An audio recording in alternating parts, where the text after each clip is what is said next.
which I know a lot of people are going to be looking towards with Ray McCallum as a potential value play.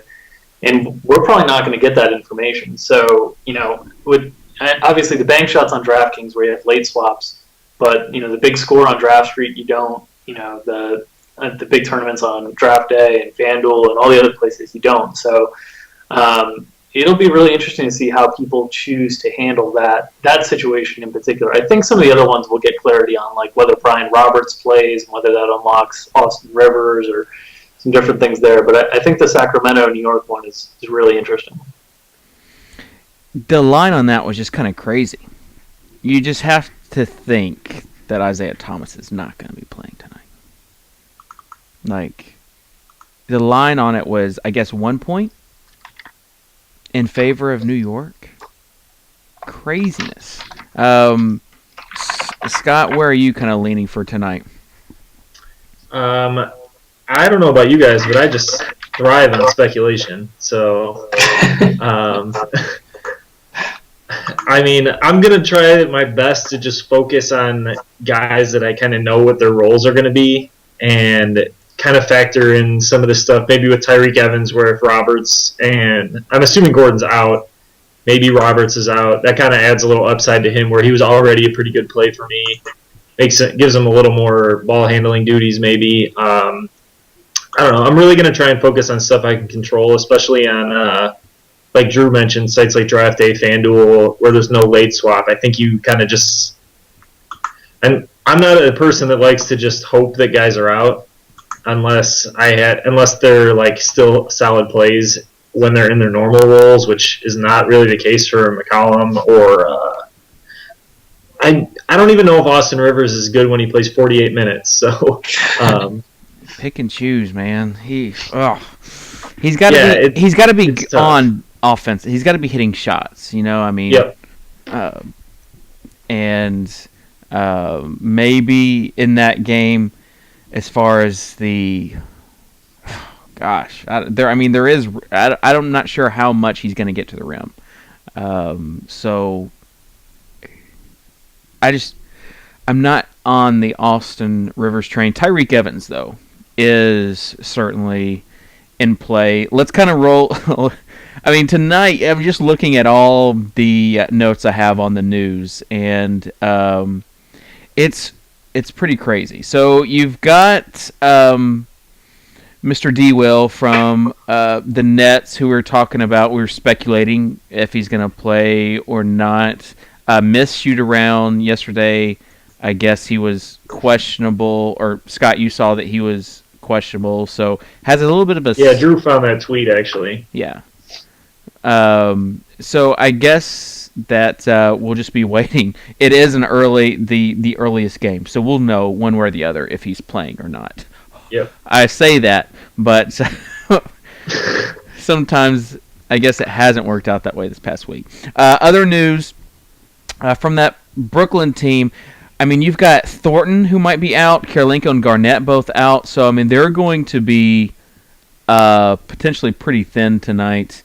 Normally, on a big Wednesday, I wouldn't think about rostering any Nets. Livingston, though, sure looks like a nice little play tonight. Other notable injuries, Ray Allen not going to be playing, Kyle Korver not going to be playing, and they inserted Mike Scott into the lineup. So yeah, he couldn't start when Millsap was out. Just start him when Millsap plays. Makes perfect sense. Yeah. We'll see how that Damari Carroll shot is on for tonight. So they're going big. He'll be playing. Barea is questionable. Peck probably not going to play, so you're going to have Jang as a potential play tonight.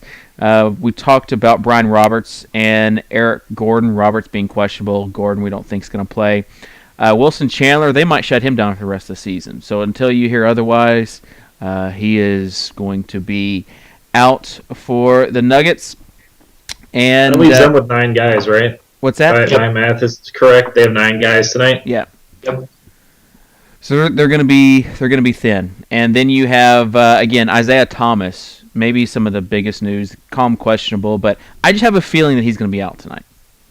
I just have a gut feeling, I want to speculate that he's going to be out tonight. Unfortunately, that game is not a early game. It is very much a late game. So we might not get news until after lineups lock on a regular basis. Or on I don't know, regular lineups lock. That's what I was trying to say. And then the last piece of news, Burks is out still. He, again, might be a while before he comes back for Utah. We'll talk about Scott's love for Richard Jefferson. Maybe it's just the Jefferson thing. You just love all the Jeffersons.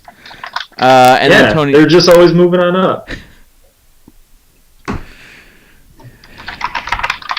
Dang it, Scott, I love you. The last bit of news, Tony Allen, questionable for tonight, so we'll see how many people want to get on that Courtney Lee train.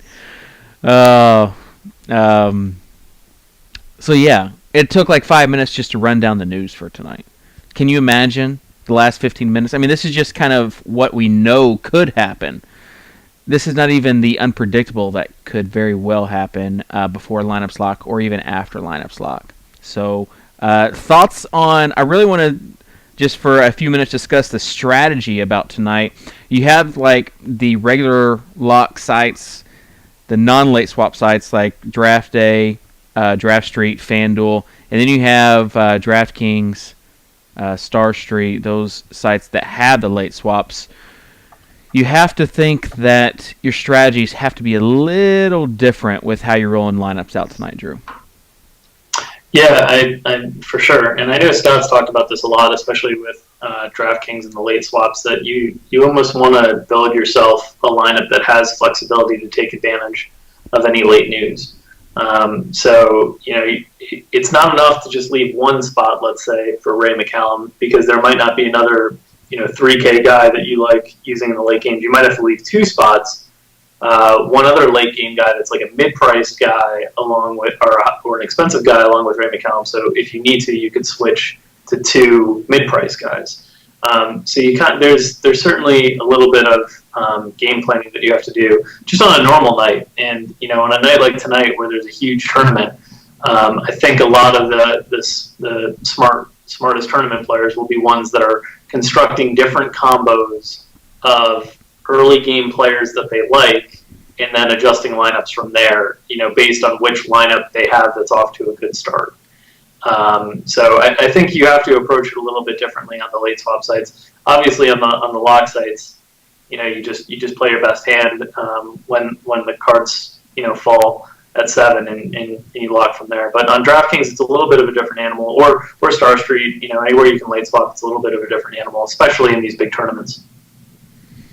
Yeah, Scott, you talked about the 2 for 2, or even, I guess, the 3 for 3. Taking a look at tonight's games, you have really this Brooklyn-Charlotte game. I mean, Charlotte, I don't think their line's going to change. Brooklyn, it could be interesting with how that goes. And then you have Phoenix and Washington, and there could be a lot of plays for that game. But then after that...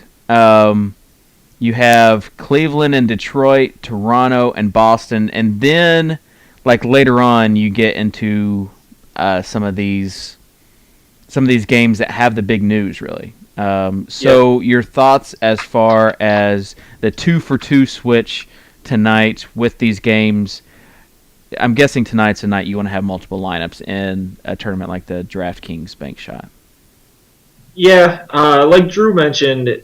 It's just going to be really hard to do a 1-for-1 swap on McCallum tonight. They're pretty close to. Are they exactly the same time as Grizzlies Jazz, or a half hour earlier? I think they're a half hour earlier. But there's probably not going to be a 3K guy you can play for the Jazz unless you want to move on up with Richard Jefferson. Man, he's getting the minutes. That's going to be a really tough swap to set it up for sure. Yeah. And feel good about it if Isaiah Thomas does play. Obviously, there's probably a better than 50% chance you don't have to make a change. But if you do, you don't want to end up having to play like... I'm trying to even think of someone you could swap him in for if you had to play him at point guard and not a util or something. Like, could get really tricky. What about if you could leave salary on the table So you know that you could swap a guy in, like your boy Mozgov, huh? I do like Mozgov. I knew you would. I don't know why I had the camera on Drew the whole time.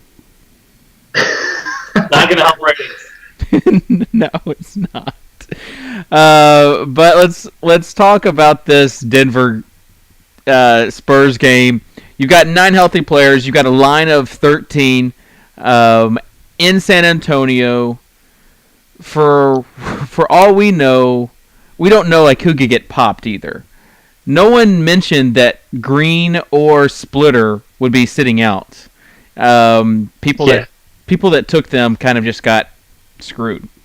And tonight could happen again with this Denver team. Drew, your thoughts just on this game? Like Mozgov, obviously an option.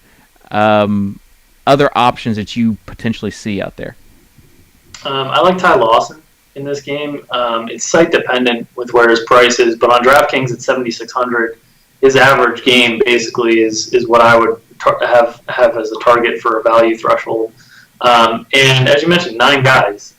He's a guy that normally plays deep into blowouts anyway. He played 33 minutes the last game when they got blown out by OKC, so he's not a guy who's usually severely impacted. But with even less guys, and with Wilson Chandler being a wing that forces Fournier and Quincy Miller into more minutes at the 3 as opposed to the 2, or in Fournier's case, the backup 1 sometimes.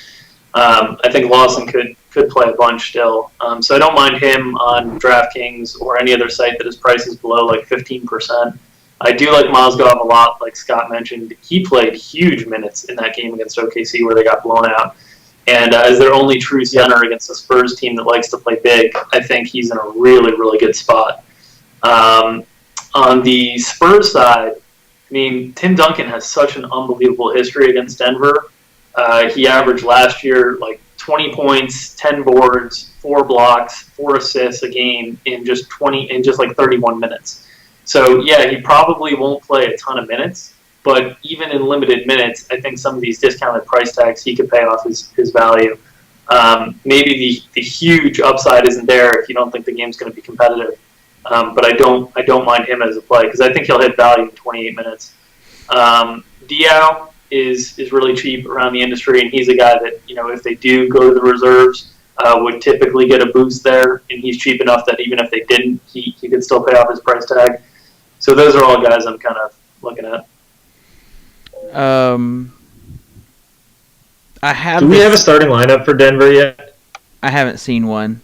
I do have a suspicion though that either Quincy Miller, Anthony Randolph, or Arthur is going to win someone $100,000 tonight. Quincy Miller on draft, I think, is in play. Yeah. He's like the third least expensive player. Yeah, he's like 3K or something like that. Yeah, whenever it seems like whenever they have these big tournaments, they go really soft on their pricing. So the same is happened tonight with over there on Draft Street. But Scott, you agree that someone's going to win $100,000 with one of these 3? Like, obviously, conventional wisdom is just fade them all. But someone might roll one of those guys out there, and they would go off for like 35 or 40 points. Yeah, the problem is to do that, you're probably going to need a lineup with like each of them, and the other problem is like they started Anthony Randolph the first game Chandler was out, and then he barely played, and then I think they started Quincy Miller last game, and then he didn't play most of the middle of the game, and then played in the blowout. So like it's going to be impossible to predict their minutes. You're just going to have to hope one of them gets hot and that you have the right one. Yeah. I don't think any. Maybe I'm off base here. I don't think any of those guys is good enough to win someone 100K.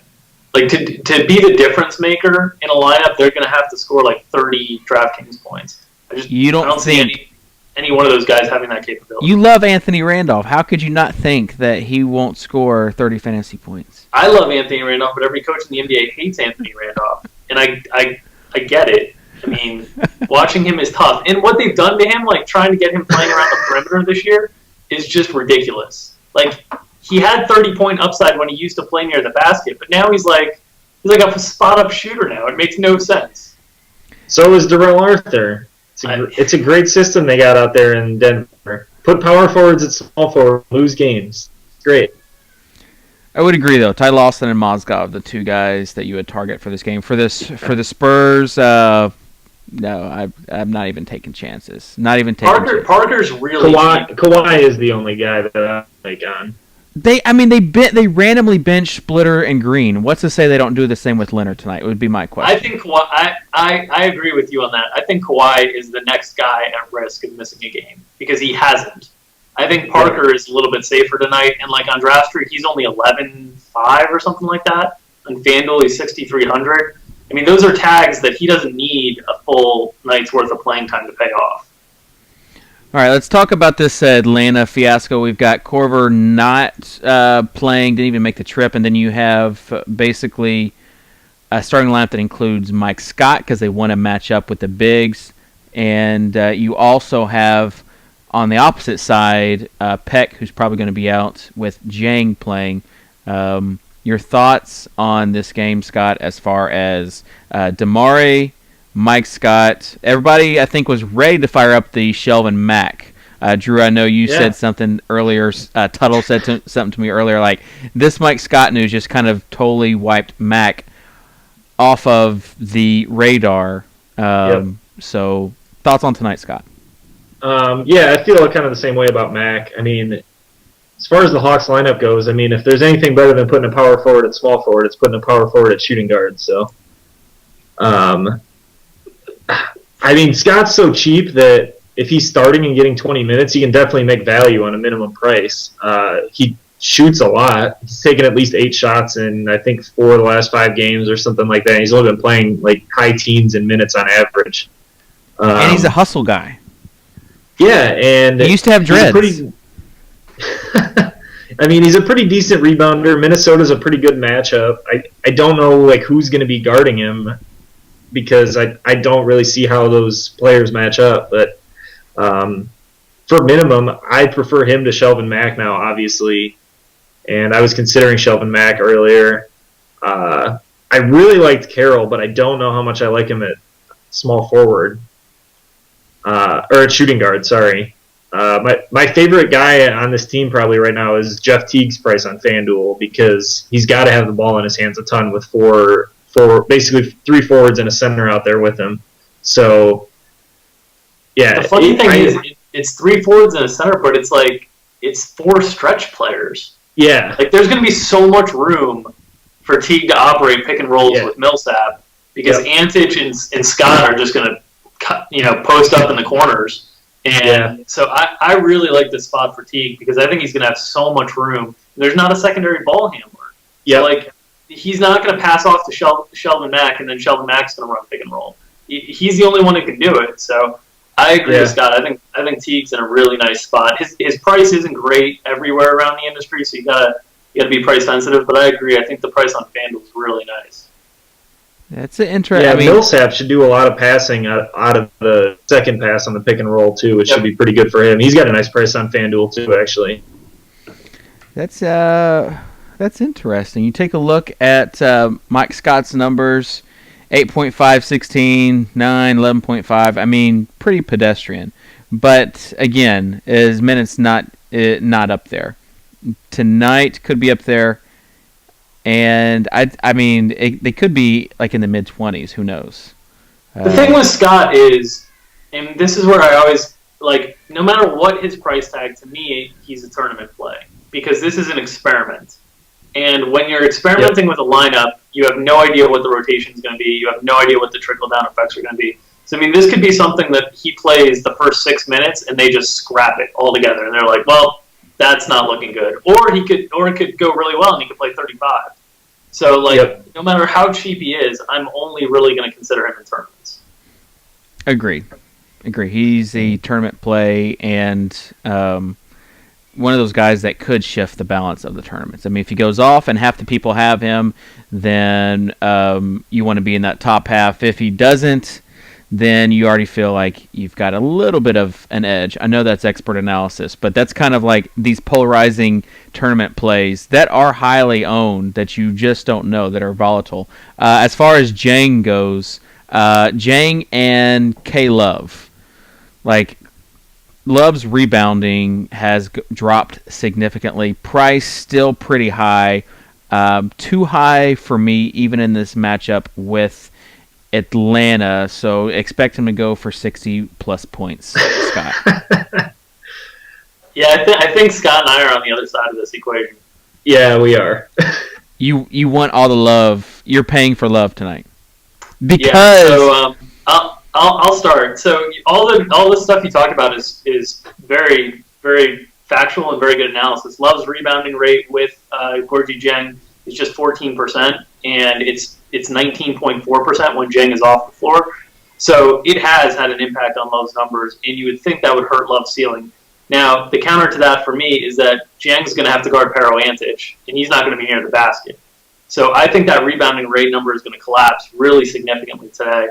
The Hawks ranked 27th in rebounding rate overall. They only grab about 47% of total rebounds. So I think Dieng and Love could have good rebounding nights, but I think that gap that we've seen the last few games is going to get narrowed considerably by Dieng having to cover all these spread option guys because they're going to have Love on Millsap. And then as far as like the other power forwards go, Anthony Davis has been playing great. There's Carmelo Anthony, who's as safe as can be on non-efficiency sites. There's Blake Griffin. There's a lot of good power forward options, but outside of Carmelo, like Anthony and Blake going head-to-head, that worries me for foul trouble. Like one of those guys could easily get in foul trouble. So I think Love of the power forward options is the best combination of safety in terms of production and upside. I mean, he had 43 and 19 against Atlanta in the first game. So I like Love most of the power forward options tonight. You know that the whole Antic thing just kind of blew my mind, and that's why you two guys... I mean, I won't hold back in saying this. You two guys are the best in the industry and the two guys that I look to the most. Scott, I'm guessing you're just going to echo his sentiment on Love. What about Dieng tonight? With that being said, is he still in play for you? I think he's still in play. Like Drew said, with him guarding Antic, it does take him away from the basket a little bit, but I mean, my only real concern with Dieng, as far as like him not being able to get to like 8 points, 12 rebounds, and 2 blocks or something along that kind of a line, is foul trouble. And Antic also reduces that risk a lot because he doesn't play around the basket very often. He doesn't draw a ton of fouls. I'm not too concerned about Dieng tonight. I think his upside is a little limited because so much of his value comes from rebounds. He'll be away from the basket a little bit. But anywhere he's still like less than 10% of the cap, I think he's still a really solid play. I have him and Love both around 12 rebounds right now is what I'm projecting them at. I think it's a little closer of a distribution than it's been. But with how big the Hawks are playing also, I think that helps Love out because the Timberwolves will be able to switch a little bit more since they're going to be undersized at some positions anyway, and it'll be able to keep Love and Dieng around the rim also, which would be nice for their rebounding. That's a great point too. Okay, well, consider me converted. I'm paying for Love tonight. That's not a sentence combination most people have said before. Consider me converted. I'm now paying for Love tonight. Well, you never know. Next situation we have is this Pelicans situation with Tyreek being the guy we want to play. You talked about Anthony Davis a little bit. So obviously you guys are on Love over Davis. Tyreek, though, needs to be in play. Just has a huge ceiling. And shooting guard, small forward eligible. I'm just not sure I see a price point yet where he would be, like he's priced out of lineups. And for that reason, he'll be in the majority of my lineups tonight. I feel like he's a pretty safe option tonight with extreme upside. And that's kind of where I'm looking at him. We talked about Rivers. He's going to be someone that people look for in tournaments. Just fade or play. I'm saying fade. Scott, you say...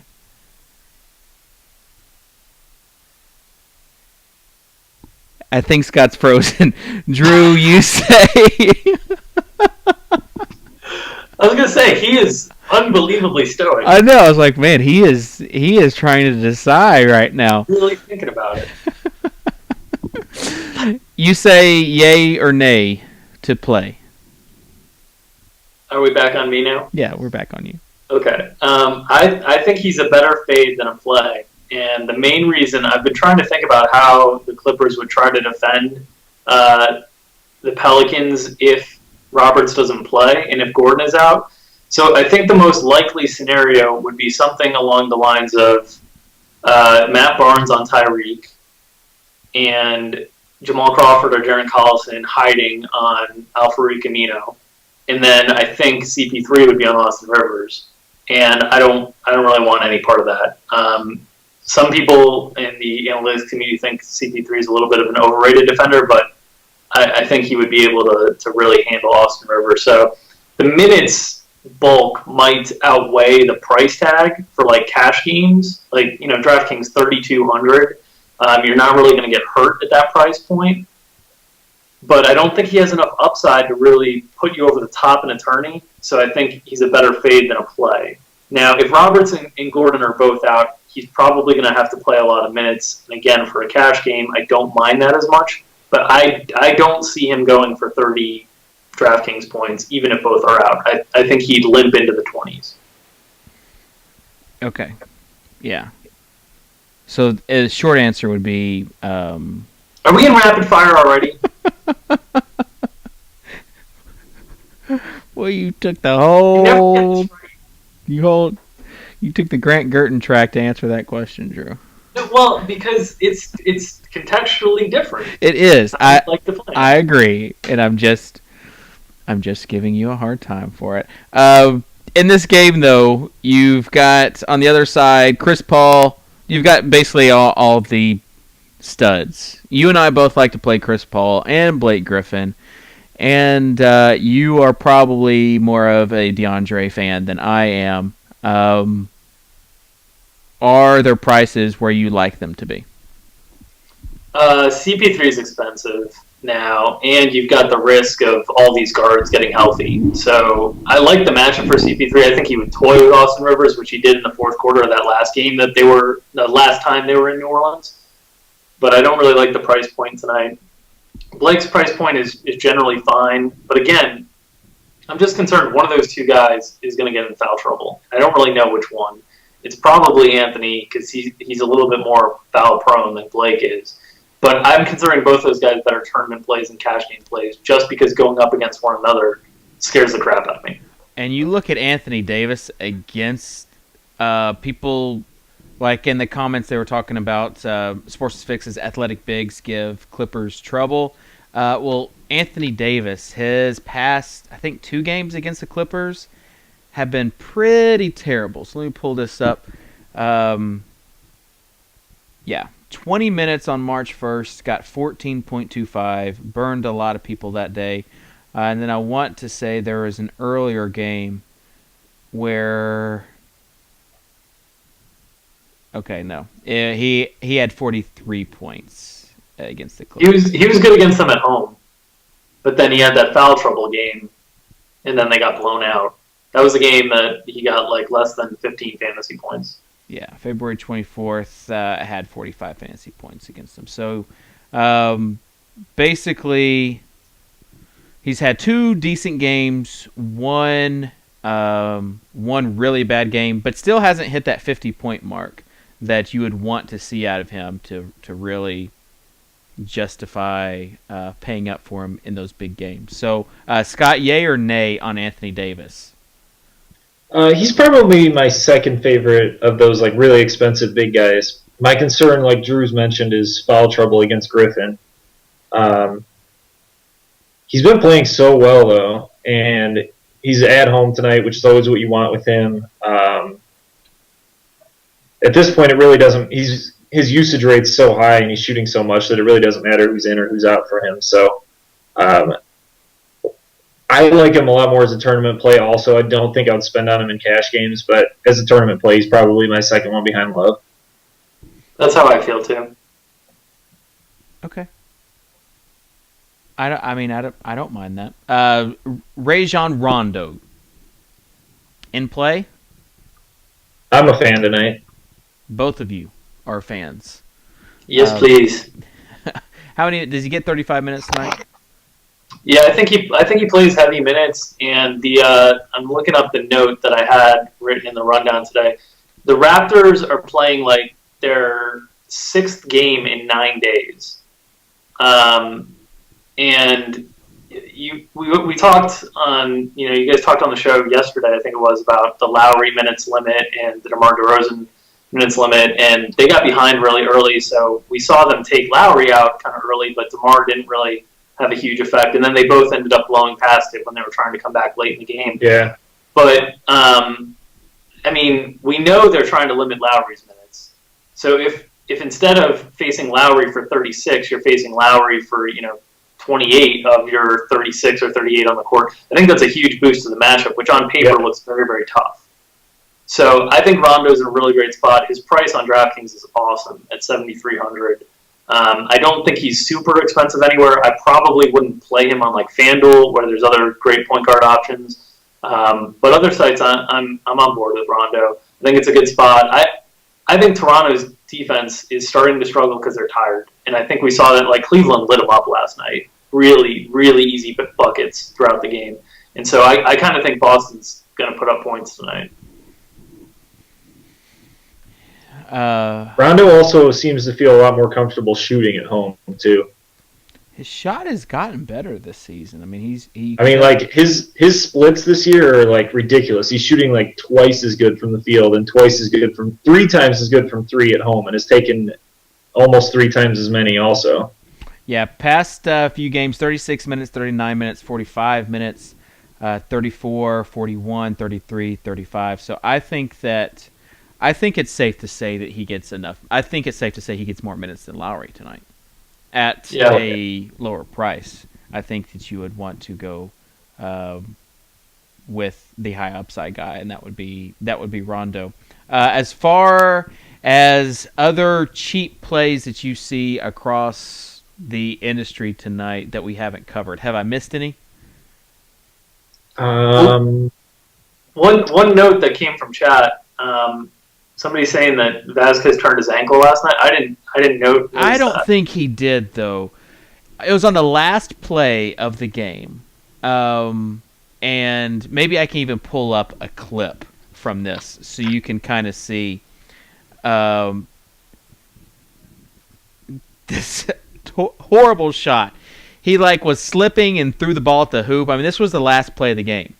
And then he tried to limp off the court. But when they were replaying it last night, I think it was NBA TV I was watching, you couldn't see any sort of movement on his ankle.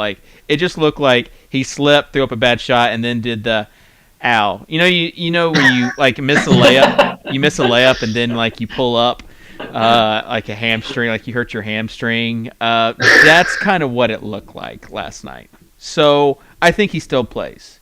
That would be interesting information to get clarified before the game, though, because that would have serious impacts on their rotation. Because if they don't have Vasquez, or if he's not fully healthy, I don't know if they can limit Lowry and DeRozan as much as they'd like to. They're just not that deep at the guard spots. Yeah. Oh yeah. I mean, it certainly is something, and he had a decent game last night. Yep. And Scott, you were talking about liking him. So yeah, it is something to keep an eye on. I'll continue looking for it. But the Suns-Wizards game, let's go ahead and talk about Gortat. It didn't really, I mean, people were saying he's going to have a big monster game last time they played. Didn't really. And tonight, though, going to be at home. It's going to be a close game. It's going to be a high-scoring game. Who are the guys that you'd like to have exposure to, Scott? I actually like John Wall quite a bit in this one, but he's a little pricey everywhere is my problem with him. He's probably going to be a tournament play in some of these smaller tournaments for me. I do like Gortat. He's been around 40 DraftKings points over the last 3 games or so. He's been just pretty good in general when he's healthy. I don't mind PJ Tucker, although I I never feel really good about any of the Suns' minutes outside of Dragic and Bledsoe because it's a little bit on who gets hot and if they need Tucker's defense and stuff like that, which has kind of been an in-game decision for them. Like if Gerald Green is making threes, if they need PJ Tucker, what the Morris brothers are doing. Like outside of those, the two backcourt guys, it's really tough for me to feel really confident in any of them. I do like Bledsoe quite a bit tonight. His price is really solid. He's been averaging like 25 and 5 over the last 3 games with low to mid 30s in minutes, which is really solid. I think he's like in the low 7s on DraftKings and FanDuel. He's in the 12s on DraftDay. I don't think his price is really prohibitive on DraftStreet either. And he's a pretty efficient guy for a shooting guard too, which is always nice on DraftStreet and DraftDay. The steals have been there. He's my favorite play for the Suns tonight. Yeah, steals, and as we all know, steals are worth 9 points. Not. What are your thoughts on that, Drew? If people haven't seen it yet, it was in the 538 blog by I don't even think that Silver wrote it. I think it was someone else that wrote it. But they were doing comparative analysis and basically said that a steal was worth 9 points. Seems like a bit of a stretch.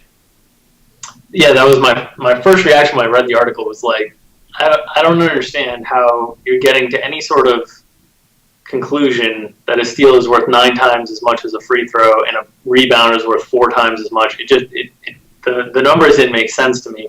Now I don't have like a PhD in statistics or anything like that, so I don't exactly understand how he was coming to those conclusions, but it seemed crazy to me. And we certainly saw it play out last night when Russell Westbrook stole the ball in overtime and OKC went down and got a basket to go up 2. It wasn't insurmountable with like 10 seconds left. And if it was worth 9 points, I would think it kind of would have been insurmountable. That Russell Westbrook... Unless they responded with a steal and a layup, then they would have been true. 9. That's true. That's true. Yeah. I didn't think of that. I wonder how much a turnover is worth because Russ started out the game with 5 turnovers. It was worth like 5 a turnover. It didn't really add up to me. Yeah, I agree. If you have any questions, feel free to ask them in the chat. We also have some baseball news that we will talk about at the end, but tonight is a big night in the NBA, and we want to get to any of your questions. Drew, you and I will go ahead and do the Draft Day Rapid Fire. If you listened to me yesterday, you won, and if you listen to Davis, you lose. So, which is unbelievable because didn't he have a really big night last night? Or was it the night before? That was the night before, right? I think it was the night before. But, yeah, he I forget who it was that propelled me over him. But definitely want to get over to Draft Day. You've got the Rapid Fire. And, Scott, tell us about the live draft happy hour that you guys have also, because people seem to be enjoying that. Yeah, actually today's the last day. Every week or 2 weeks, we run a different game for the people that play in our live draft happy hours. This week, I believe the prize is a free roll for 50 Rose Ruckus seats tomorrow. The free roll's tomorrow, and then the Rose Ruckus is a 1K Rose Ruckus, I believe, that the 50 seats are into. So just play any game during happy hour, any live draft game during happy hour tonight, and you'll be automatically entered into the free roll for those seats. And happy hour is between 5 until game time. So usually the last draft goes off like 20 minutes before, so that there's time. So 5 Central Time. Yeah. Yeah. Good stuff. I know that our buddy Grant, who loves snake drafts, he's been all about the Draft Day happy hour stuff. Hey, he'll he'll message me with if he's winning or losing. Like he doesn't like losing. It's an interesting, like one day, like a Thursday or Tuesday show, we'll talk about people that just, they value, like you can value losses, fame, money. Like what do you value in daily fantasy? I mean, it would be a very interesting take because there are so many different reasons why people play and why people get upset. Anyways, not the topic. I should have buzzed myself on that one. I thought we were in rapid fire. Paying attention for once. Anthony Davis versus LeBron James. Anthony Davis. I will go with AD as well. Waiters versus Evans. Tyreek. Yeah, I agree. Waiters, his price has gone up, but I do think he's a decent play tonight versus at Detroit. Kawhi versus Gasol. Gasol. Yep, and now we know why Scott was trying to say that Kawhi was the guy you want to take. Nice, Scott. Oh, man, I'm on. You're too smart for me, Dave. You're too smart for me. I'm on to you. Greg Monroe versus Gorgeous Gorgie Jang. Ooh. Monroe. Ooh. Yeah, I think that's a trick question. I think that's a trap. We're not going to fall for that boo trap. And then this one is just a disgusting one. Brewer versus Mike Scott. Ooh. Corey Brewer. Yeah, I think you have to go Brewer in that. So there you go. If you want to get some action there on draft day, in addition to the regular games, make sure you're checking out their rapid fire. And Scott, while we're on the topic of draft day, you guys have released your baseball salaries, correct? Yep, almost all the guaranteed games are posted. There's a few I'm still working on. I need to get trying to think of what I'm missing. I'm missing a couple of low stakes games and stuff still, I think, but most of our opening day slate's up. And then we'll be probably announcing our MLB promo in the next week or so. I just had a meeting about that right before the show, so that's progressing along nicely also. Oh. My name is Borat. I like you. I like sex. It's nice. All right, lightning round. You guys know the rules. Doesn't mean that you always abide by them, but at least you do know the rules. So if you have any questions for us, get to them, and we will answer them in 3 words or less, or at least attempt to. Scott, with Wade and Allen out, is James... Wait, I don't think Wade is out. Wade is playing. Wade's game time. He is? Yep. I thought he was probable. Game time. Okay. If he is out and Allen is out, Scott, is James in line for a big game tonight? Yeah, if Wade's out, I think LeBron moves up my rankings pretty close to Anthony Davis, probably. This is lightning Get round. buzzed every time. Gosh. You don't even If you, care. you lured me into it by reading the question for so long. You don't even care. There's no rule about question asking. All right. It's not a lightning round then. Rondo over Lawson and or Teague. Drew. Rondo, Lawson, Teague. Very nice. 3 words. With Lowry in the limited minutes, Vasquez turned his ankle. All of the Nando DeColo.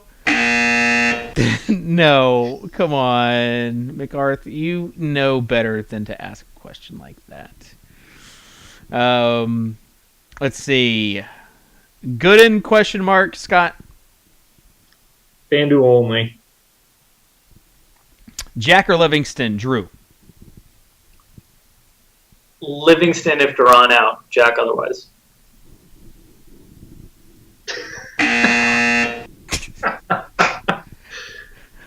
Drew Gooden, yes or no, Scott? FanDuel only. Didn't I just get that question? Oh, you did? Sorry. Yeah, I just answered that. That's on me. That one's on me. I was reading Fishcake King's response, I think, when I asked the original question. Thoughts on Collison for 4K on DK, Drew? Sure. Chandler versus Jang, Scott. Jang. William wants to know Drummond over Gasol and Jang over Chandler. I'll say yes. Livingston versus Jack. We've answered that one. Millsap, Wall, Amir, or Brow, Reek, and Damare. Drew. The second. I'll ask you the same question, Scott. Millsap, Wall, and Amir, or Brow, Reek, and Damare. I like the second slightly also. Yeah. Let's see. Rondo or Teague on DraftKings? Sorry, that was a preemptive buzz. Sorry. that was my fault. I buzzed too early. Rondo or Teague on DraftKings? Drew. Rondo. Agree. Gasol or Gortat? Scott. Gasol. And I did say Gortat. Let's see. I would say Gortat on that. Jack or Jennings on FanDuel? Scott. Jack. Drew. Jack Cash, Jennings turn. I know you try to use jackass as one word, but that is not a word. Had a baby eats a boy. Let's see. Ariza, question mark, yay or nay, Scott? Nay. Birdman, nay. Collison or Mozgov? I think we're all leaning Mozgov on that. Gasol and Davis or Love Jang? Both of you would say the second, I'm guessing. Let's see. IT2 or Rondo? I think IT2's probably going to be missing. So I will say Rondo. Think these guys will as well. Drew, rank Love, Brow, Griffin, Cousins. The four bigs. That order. I thought I was going to get you. I thought I was going to get you on that, and you were going to say four words. Dang it. Let's see. Rivers, another dud with his 30 minutes. Scott? Probably if he only gets 30. Papa, ask your question again. This has been, you see I'm a mess right now. Is it a gay kind of night? Drew? Yes. Reek or Lawson? I will go with, this is a tough one. I will go with Reek on this, though. You guys would say? Reek. Really? I thought that at least one of you would be off of him. Tayshaun Prince. That's from... I'll let you answer your dad's question, Drew. Tayshaun Prince. What am missing? You talked like Indian answering question. I guess he's talking about Courtney Lee and with Never. Yeah. That's a better answer. Melo over Love. I don't think anybody's on that train. But Melo might be a good tournament. I mean that I don't think that would be a bad tournament play tonight. To go Melo over Love. I think that those type of plays might win someone 100K, so I'm not going to say that. Let's see. Kyle says for Papa just to send him his money that he's had enough. We have about 7 minutes, so we will continue to answer questions. But guys, pretty good job. I mean, I think I'm training you both to kind of really make this a lightning round, rapid fire sort of deal. So Pavlov's buzzer certainly helps. Yeah, it's like a conditional response for sure now. I mean, when you get off the show, you're going to say 4 words and then look around and see if you're going to get buzzed. As far as specific plays tonight that positional... Well, I guess we'll start with positional value. Scott, where do you see the most positional value tonight? Value? Probably point guard. There's different guys on every site that are a little underpriced, in my opinion. So I think that's where I'm going to just kind of take the value and be able to spend up at the big guys. Drew? I'll say center with Jiang and Mozgov. Yeah. I think I would agree with you. As far as the value there at the center position. And it also allows you, I think you also have the power forward center combinations that are pretty decent. And on multi-position eligibility sites, shooting guard is not that bad tonight because you have some point guards that are shooting guard eligible. So we talked about Sean Livingston. If you want to roll out Rivers out there, I mean, I think you can go cheap at the shooting guard if you want to fade Reek or put Reek at the small forward position. So, good stuff. Sports is Fixed wants to know, with Utah being thin, is Hayward in play even versus Memphis? Ugh. My answer would be that's FanDuel only is the only price point that I'd consider, and there's two other shooting guards I like way more that we've talked about a lot today. So he won't be in any of my lineups. Yeah, coming off a 45-point game, I think, the other night. But against Memphis, it's going to be a little tougher. The game's going to be way slower. Even if his usage rate is high, he would have to basically just be triple-double material for that to even take place. So I don't think that you want to roster him tonight. Even on FanDuel, I don't think I'd feel good. Mac, Scott, or Rivers? Scott, I'll let you handle this. Rivers, if Roberts is out. Otherwise, I would go Scott. So Mac not even in play for you guys. Like, I mean, he just hasn't been very good. Like, he's playing 30 minutes the last two games and couldn't even get to 20 fantasy points. but Rivers, though. But I mean, if Roberts is out, Rivers, I shouldn't say has to with Monty, but should theoretically play 35 minutes. Yeah.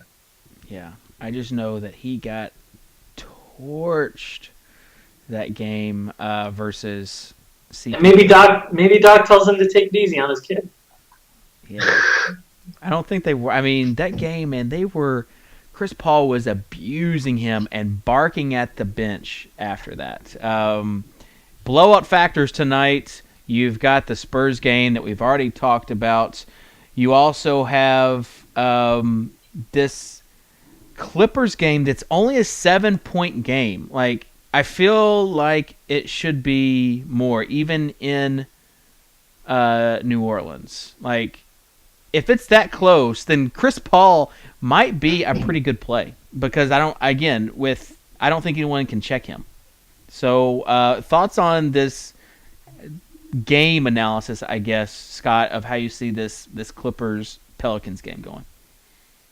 I think it'll stay close enough to keep like Tyreek and Anthony Davis in, even if Roberts is out. But I would expect it to finish up as like a double-digit win for the Clippers.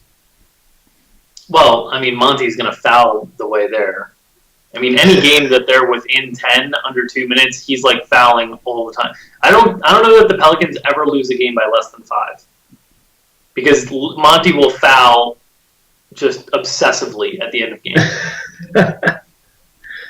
I just don't understand how it's a 7-point. But then again, I still, even if IT2 is out, I don't understand how that's a 1-point game. Granted, LA could not miss last night, so people might be reading a little bit too much into that. But I don't understand how that's a 1-point game, and how the Knicks are favored in that game in Sacramento. So sometimes you just don't get Vegas. But what do I know, right? What would you have thought the spread would have been for the Knicks and Kings? Yeah. I would say probably. I just didn't. I would say 2 or 3 for the Kings. For the Kings, yeah. Even with Thomas out, I think that is. I think Cousins and Rudy Gay. We didn't talk about a lot tonight, but Rudy Gay, I guess, would be a GPP play tonight. I like him a lot, especially if it's game play. Yeah. His usage rate without Isaiah on the floor is over 30%, and there's only like 5 guys in the league that are over 30% usage rate. 2 of them are in Oklahoma City. So that's a lot of opportunities, and the Knicks perimeter D is just so bad. Not only with rotating the shooters, but limiting dribble penetration. And the other thing there is like Tyson Chandler's got this personal thing that's going on that he missed shoot around yesterday, and he missed some games for earlier, and he hasn't really looked right to me defensively. Like he's been fairly active offensively, but he hasn't looked right defensively to me. So I like Rudy Gay a lot tonight. Yeah, I think he and Reek would be high upside small forwards. Scott, I know you have to depart, so we will wish you well. And basically, do work tonight. I mean, I really think that you are going to win a lot of money tonight. I hope so. Thanks, Dave. No. Have a good one. Congrats Good on luck. getting through a show without talking about Al Jefferson. All I needed was a day he wasn't playing. Or today.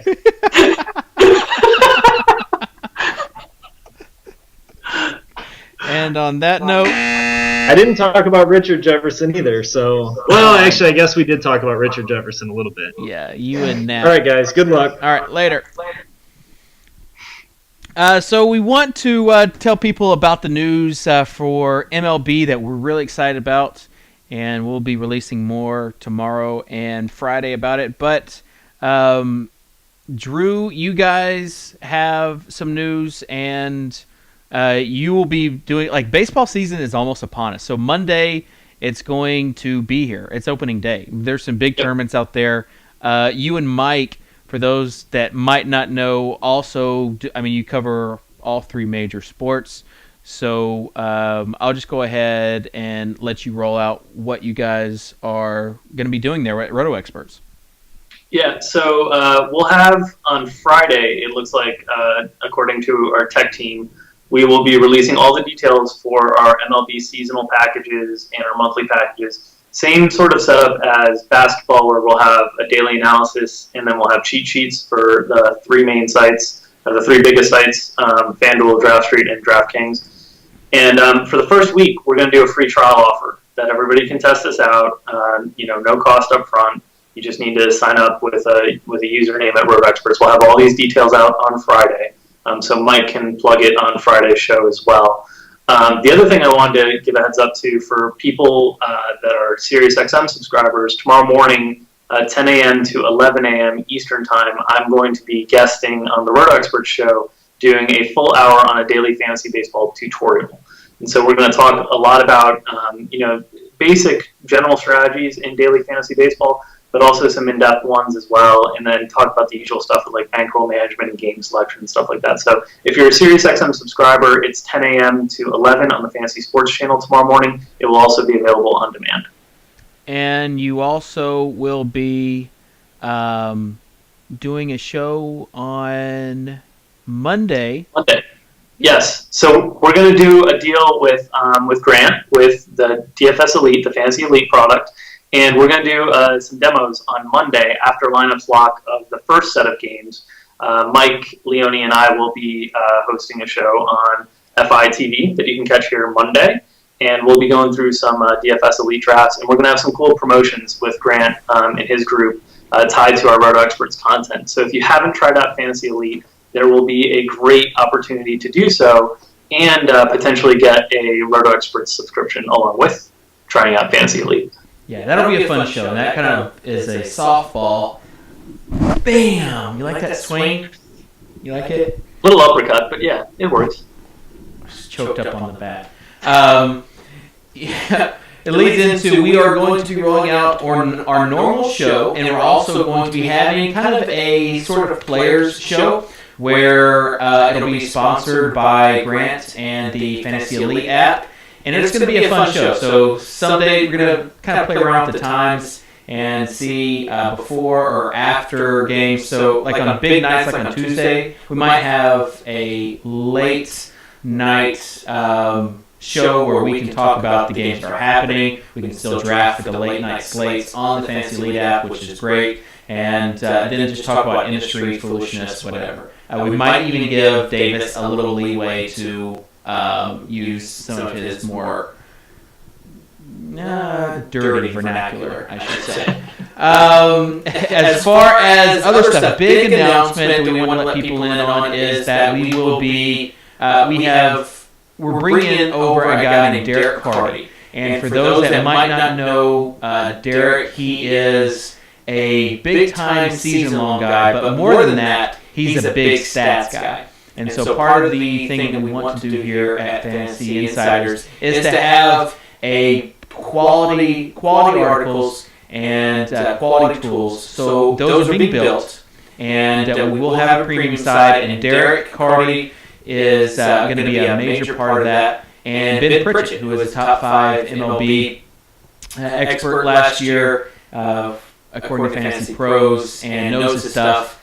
He, as far people that read his college football stuff, you should know that he just has a lot of knowledge, and he's going to be in depth with that knowledge. So saying write a short article is not even an option with him. Even if you do, he will write a long one. So very, very excited to have these two guys over. Derek also going to be bringing over a projection system that he's worked on for 2 years that will be available as an add-on premium members. So have a lot of stuff going. In addition to that, we also have key members of Davis and Laffy, Dave Loughran, and Mr. Tuttle, who plays a lot of baseball, and also bringing over Ryan Hodge, a.k.a. Red Hobo. So we are really excited about baseball content. I really think that this baseball season is going to be really big across the industry. So it's going to be fun, and it's going to be a grind, and hopefully we can get you guys through it. So be on the lookout for more news. There will be potentially some more news in the future. And again, Monday, opening day show,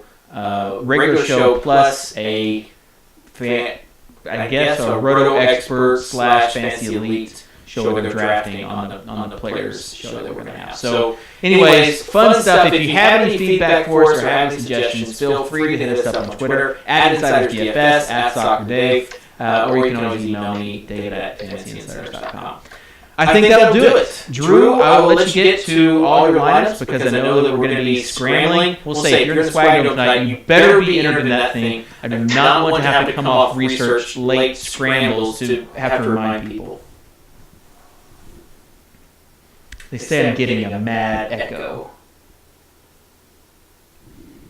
Echo. Okay. I'm sure that's helping. Oh man. Okay.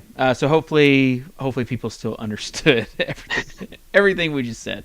All right, guys. That'll do it for today. Join us on Friday for another edition of the show, and we'll see you later.